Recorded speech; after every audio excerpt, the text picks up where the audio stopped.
민수기 36장 1절에서 13절입니다. 키워드는 기업에 대한 문제 제기, 희망적인 결말, 침노하는 열망입니다. 요셉 자손의 종족 중 므낫세의 손자 마길의 아들 길르앗 자손 종족들의 수령들이 나와 모세와 이스라엘 자손의 수령된 지휘관들 앞에 말하여 이르되 여호와께서 우리 주에게 명령하사 이스라엘 자손에게 제비 뽑아 그 기업에 땅을 주게 하셨고 여호와께서 또 우리 주에게 명령하사 우리 형제 슬로브앗의 기업을 그의 딸들에게 주게 하셨은즉 그들이 만일 이스라엘 자손의 다른 지파들의 남자들의 아내가 되면 그들의 기업은 우리 조상의 기업에서 떨어져 나가고 그들이 속할 그 지파의 기업에 첨가되리니 그러면 우리가 제비 뽑은 기업에서 떨어져 나갈 것이요 이스라엘 자손의 희년을 당하여 그 기업이 그가 속한 지파에 첨가될 것이라. 그런즉 그들의 기업은 우리 조상 지파의 기업에서 아주 삭감되리이다. 모세가 여호와의 말씀으로 이스라엘 자손에게 명령하여 이르되 요셉 자손의 지파의 말이 옳도다. 슬로브앗의 딸들에게 대한 여호와의 명령이 이러하니라. 이르시되 슬로브앗의 딸들은 마음대로 시집가려니와 오직 그 조상 지파의 종족에게로만 시집갈지니 그리하면 이스라엘 자손의 기업이 이 지파에서 저 지파로 옮기지 않고 이스라엘 자손이 다 각기 조상 지파의 기업을 지킬 것이니라 하셨나니 이스라엘 자손의 지파 중 그 기업을 이은 딸들은 모두 자기 조상 지파의 종족되는 사람의 아내가 될 것이라.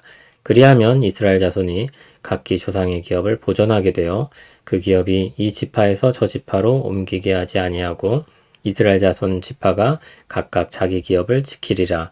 슬로브앗의 딸들이 여호와께서 모세에게 명령하신 대로 행하니라. 슬로브앗의 딸 말라와 디르사와 호글라와 밀가와 노아가 다 그들의 숙부의 아들들의 아내가 되니라.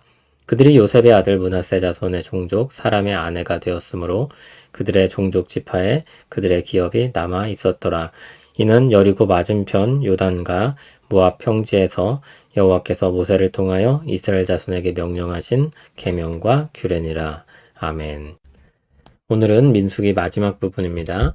그동안 구약의 이스라엘 백성의 역사를 따라서 광야를 함께 걸어왔습니다. 어떤 장면들이 기억에 남으시나요? 민수기는 그 장면들을 어떻게 마무리하고 있을까요? 오늘 말씀을 함께 살펴보겠습니다. 요셉의 자손 므낫세의 손자 마길의 아들 길르앗의 자손의 사람들이 와서 한 가지 문제를 제기합니다. 슬로브앗의 딸들에게 기업을 주셨는데 만일 그들이 다른 지파 사람들과 결혼을 하면 기업을 잃어버리게 된다는 것입니다. 희년에는 본래 기업의 주인에게로 땅이 돌아가야 합니다. 그런데 슬로브앗 가문과 결혼을 한 경우는 어떻게 되겠습니까? 복잡한 문제가 생기는 것입니다. 사고 파는 경우라면 희년 때 본래 기업의 땅으로 돌아가게 될 것입니다. 그러나 결혼을 통해 상속되는 땅은 다릅니다. 슬로브앗의 딸들이 다른 지파와 결혼을 하게 되면 그 기업의 땅이 영구히 사라지게 됩니다. 그 가문의 기업을 잃어버리지 않기 위해 슬로브앗의 딸들에게 상속을 받을 수 있도록 했는데 결혼을 하면서 다시 잃어버리게 되는 것입니다. 모세는 그들의 문제 제기가 옳다고 하며 대안을 줍니다. 5절을 보면 이것은 모세의 대답이 아니라 하나님의 말씀입니다. 하나님이 그들의 문제 제기를 옳다고 인정하시고 답하시는 것입니다. 답은 단순합니다. 슬로브앗의 가문은 그 안에서만 결혼해야 할 것이라고 했습니다. 그리고 그들은 그것을 받아들입니다. 슬로브앗의 딸들은 처음부터 그 가문의 기업에 관심을 가지고 있었습니다. 그리고 지금도 여전히 그렇습니다. 기업을 이어가기 위해 자신들의 결혼 범위를 제한하는 것을 수긍하고 따랐습니다. 민수기의 끝까지 살펴보았습니다. 끝나지 않은 느낌이 들 수도 있습니다. 이 마지막 부분을 어떻게 이해하면 좋을까요? 일단 36장의 핵심 주제가 무엇인지 생각해 보면 좋습니다. 계속해서 나오는 단어가 하나 있는데 바로 기업이라는 말입니다. 그것은 그저 땅이나 재산이 아니라 하나님께서 주시는 유산입니다. 하나님 나라 백성임을 보여주며 하나님이 주시는 복을 받아 누리는 기반입니다. 구약의 이스라엘에게 이 기업의 문제는 그 무엇보다도 중요한 것이었습니다. 슬로브앗의 딸들에게도 그렇고 다른 지파, 다른 가문에게도 그렇습니다. 모든 관심이 이 기업에 쏠려 있습니다. 그런데 지금 이 논의가 어디서 되고 있습니까? 모압 평지입니다. 요단강을 앞에 두고 곧 가나안 땅으로 들어가려고 하는 때입니다. 출애굽 첫 세대는 이와 비슷한 상황에서 어떤 반응을 보였었습니까? 첫 세대가 가나안 땅을 정탐했습니다. 믿음으로 진격하면 들어갈 수 있는 가나안 남쪽의 입구와 같은 곳입니다. 거기서 그들은 두려움에 빠져 하나님을 원망했습니다. 우리가 못 들어간다. 불가능하다. 그러나 출애굽 두 번째 세대는 어떻습니까? 그 땅에 들어가 정복할 것은 기정사실입니다. 거기서 그 기업을 어떻게 이어갈 것인가 그 생각으로 가득 차 있습니다. 그렇기 때문에 아직 땅을 얻지도 못한 상황이지만 진지하게 기업에 대해 논의를 하는 것입니다. 자기 기업을 지키는 것은 자기 재산을 지켜 호의호식하겠다는 뜻이 아닙니다. 하나님이 주신 기업을 이어가는 것이며 그분의 백성으로 계속해서 살아가겠다는 것입니다. 그런 의지요 열정인 것입니다. 민수기는 그렇게 끝이 납니다. 하나님의 기업을 향한 열망에 가득 찬 사람들의 논의로 민수기가 끝납니다. 가슴이 벅차오르는 아주 희망적인 결말인 것입니다.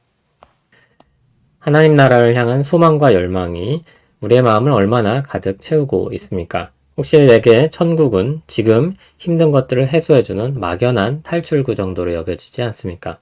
혹시 언젠간 잘 될 거라는 듣기 좋은 말 정도로 담아두고 있지는 않습니까? 그런데 주님은 천국은 침노를 당하고 있으며 침노하는 자는 그것을 차지한다고 했습니다. 사실 하나님 나라에 대한 바른 지식을 가질 때 그 나라를 고대하고 바라지 않을 수 없습니다. 우리가 짧게 복음이라고 말하는데 복음서에서 복음을 가리키는 말을 보면 하나님 나라 복음 또는 천국 복음이라고 했습니다. 구원받고 천국 가는 복음 정도가 아니라 그 나라 백성이 되어 하늘의 복락을 누리는 하나님 나라 상속자가 되는 복된 소식입니다. 주님은 그 일을 위해 이 땅에 오셨고 우리에게 그 좋은 소식을 전해주셨습니다. 정신이 번쩍 들게 하는 말씀이 아닐 수 없습니다. 우리가 여행을 계획하기만 하더라도 어디서 뭘 먹고 뭐하며 놀까 기대에 차서 생각하고 알아보고 계획합니다. 그런데 하나님 나라 복음을 듣고 믿음으로 받아들인 사람이 그 나라에 대해 관심이 없다는 것, 열망하지 않는다는 것, 참으로 이상하지 않을 수가 없습니다. 누가 말했듯이 물건을 사서 택배를 받아 상자를 뜯지도 않고 처박아 두는 것과 같은 것입니다. 우리는 하나님 나라 복음을 듣고 믿은 자들로서 무엇에 관심을 쏟고 살아야 할까요? 민수기는 우리에게 이 질문을 던지고 있습니다. 여러분의 관심은 어디에 있습니까? 여러분의 관심은 무엇입니까? 하나님 아버지, 우리에게 예수 그리스도 안에서 하나님 나라의 복을 허락하여 주시니 감사합니다. 하나님 나라의 기업을 얻은 사람들입니다. 그 나라를 열망하며 그 기업을 소망하며 살기를 원합니다. 오늘부터 하나님 나라 백성으로 살기를 원합니다. 지금부터 그 나라의 복을 누리고 또 그 나라에 대해서 알아가며 그 나라 백성으로 살기를 원합니다. 우리에게 지혜와 뜨거운 마음을 허락하여 주시옵소서. 우리의 삶이 그 안에서 생기 있게 하여 주시옵소서. 예수님의 이름으로 기도합니다. 아멘.